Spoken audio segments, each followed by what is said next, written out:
Today, we are talking about key number 2 in our 7 Keys to Love and Connection in Marriage mini series. Key number 2 is taking excellent care of yourself. If you've ever felt like you are burned out and just overwhelmed and run away, then today's episode is for you. So let's get into it. Hey there, and welcome to the Happy Wife Mentor Podcast. I'm your host, Jenny Grimion, certified coach, podcaster, mom of 3, and happy wife of 19 years. I help busy women in their 40s get their spark back in their marriages without any effort from their husbands. If you're ready to get happy and get the love and connection back that you desire, then you're in the right place. Here, I'll share tips and strategies that helped me go from meh in my marriage to thriving and more connected than ever before. Are you ready, friend? Grab a LaCroix and let's get started. I wanted to share a review that we have gotten on the podcast, and I'm so appreciative for these reviews. Thank you so much, Sandy, for leaving this review. I really want to share it with the audience. So Sandy says, I've been married for almost 18 years, and this is the podcast I didn't even know I needed. I'm so excited for new episodes to drop and learn how to better communicate with my hubby and strengthen our relationship. Jenny does this in such a compassionate way, and I love hearing her stories sprinkled throughout. Thanks for a great new podcast to add to my queue. Thank you so much, Sandy. If you would be so kind, and if you feel compelled to leave a review and rate this podcast when you're done listening, I would be so appreciative. It really helps to spread the word and get my podcast out to other women like yourself that need to hear the information. So thank you again. Welcome back to the show. I'm so grateful that you are here. So we are in our mini series, these 7 keys to love and connection in marriage, and we are talking about key number 2 today, which is taking excellent care of yourself. I'm going to be honest here. I am a recovering perfectionist. I don't know if anyone can relate, but I'm betting some of you can. First thing that comes to mind is the endless birthday parties. When my kids turned 1, I'm telling you, it was like the party of the century at my house, okay? Actually, I think by the time I got to baby number 2, I might have been over that, but baby number 1 and baby number 2 had exquisite first birthday parties. I mean, I was this way about everything. I was the yes girl. You know, they always say, if you want something done, you find a busy woman to take care of it. Hello. I'm the problem. That was me. I was doing everything and anything. I mean, I was volunteering. I had a full-time job. I was throwing the elaborate 1-year-old birthday parties, all the things. And I was exhausted. I just really didn't know how to say no. And to be honest, I didn't know how to take very good care of myself. I would hear people talking about taking a bath. And I was like, bath? Like, who has time to take a bath? I was proud of the fact that I had no time to take a bath, much less a 30-second shower. I don't know. But taking care of myself and filling up my cup was really not on my radar at this point in my life. I'll be honest, it caught up with me. As you get older, especially, you either get to a major burnout in your life, which I feel like I got to at age 36 whenever I left my corporate career, or you get to adrenal fatigue. There's just all things. Your health can literally break down. And it's primarily because we do not know how to take care of ourselves, and we feel guilty for taking care of ourselves. Another thing where this comes up with relation to marriage is it's hard to be patient and be respectful and all of these things when we are completely at capacity and burnt out and pulling our hair out. These 7 keys all work together, and this is a very important one. That's why it's key number 2.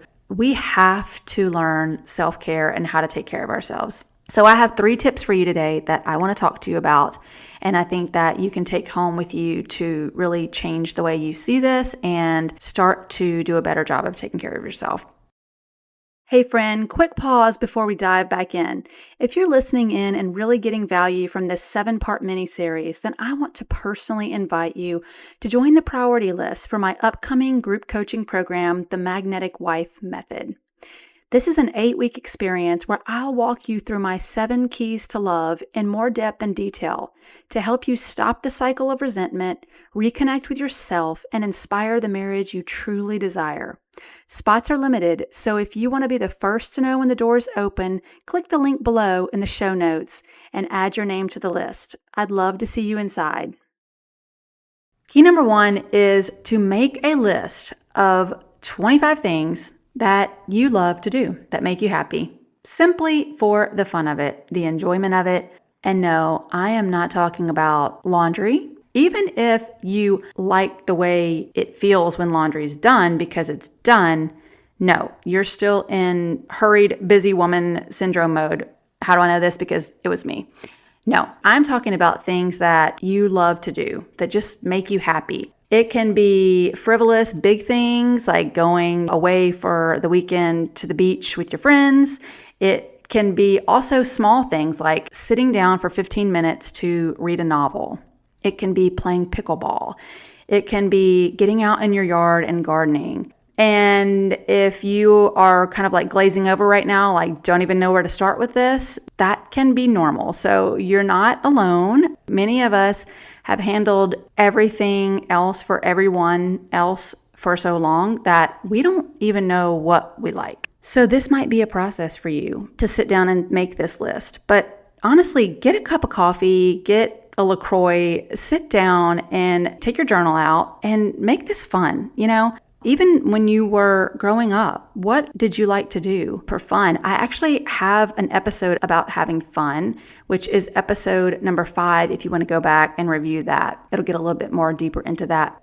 Make your list. There's 3 categories that I think you should consider when you're making this list. So you should have maybe some creative things on the list. Like for me, it's definitely painting. I love scrapbooking, pottery, even dance. I love to dance, so that could be on your list.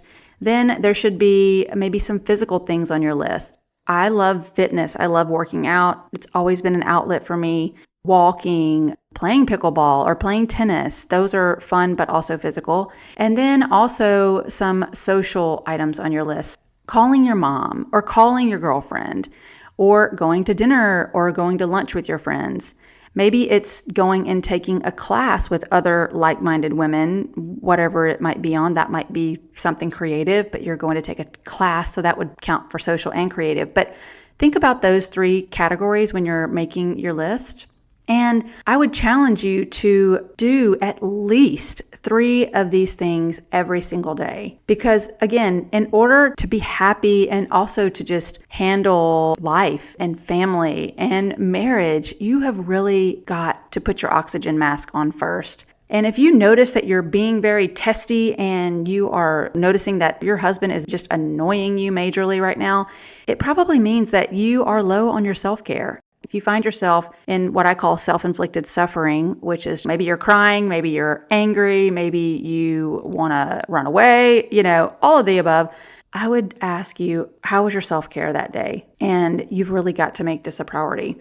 That really is tip number 2. If you are cranky, if you're noticing that he is, again, just extremely annoying for whatever reason, if your kids are being extremely annoying, if you are just finding yourself literally at your breaking point and can't take another minute of it, it just probably means that you need more self-care. So take a look at that and get your list out. Keep your list handy. And it's fun to update your list. It's going to change. Mine has changed over the years and I add things to it, delete things. I may think of new things I want to try or do. And so that can be a fluid list. And then the 3rd tip that I have for you today is to let go of perfectionism.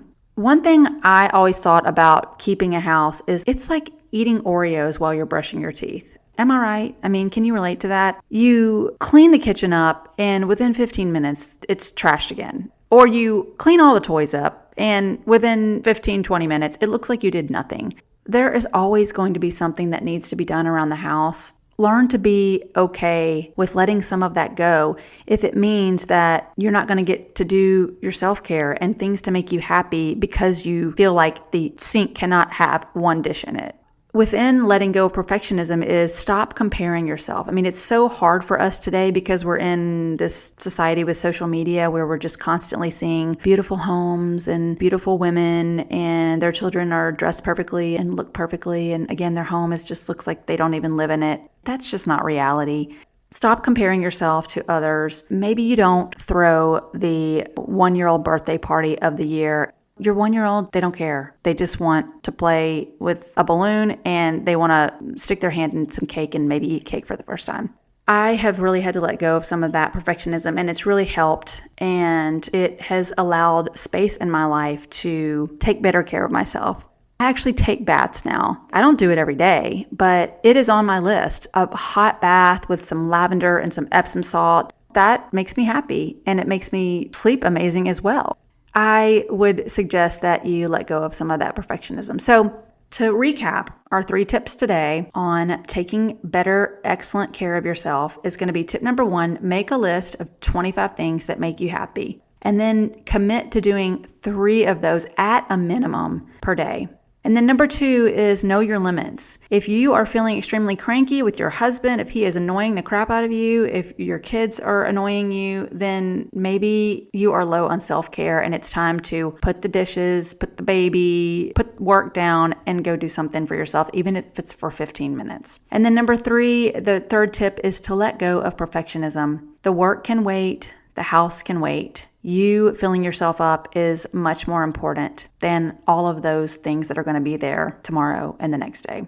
My challenge for you today is to just assess your life. And if you're noticing a lot of resentment or a lot of annoyance in your life, if you're really feeling like you are to the point of burnout, even a big health issue, then I would really seriously think about, are you taking good, excellent care of yourself? And if not, today's the day to start. So I hope that this helped you, and I would love to hear from you. Please always feel free to shoot me an email at coaching@jennygrimion.com.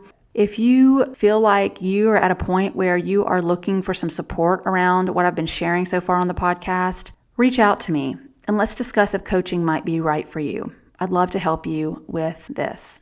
That's all I have for you today. Thank you so much for joining today, and I will see you again next week for our 3rd key in our mini series, The 7 Keys to Love and Connection in Marriage. Take care. Bye-bye. Hey girl, I hope this podcast episode blessed you today. If it helped you in any way, I would so appreciate it if you shared it with a friend. Sharing is caring, and it's the best way for you to support me in this work. I would also love to hear from you. You can DM me on Instagram at Jenny Grimion, and you can also join my free Facebook community at the Happy Wife Club with Jenny Grimion.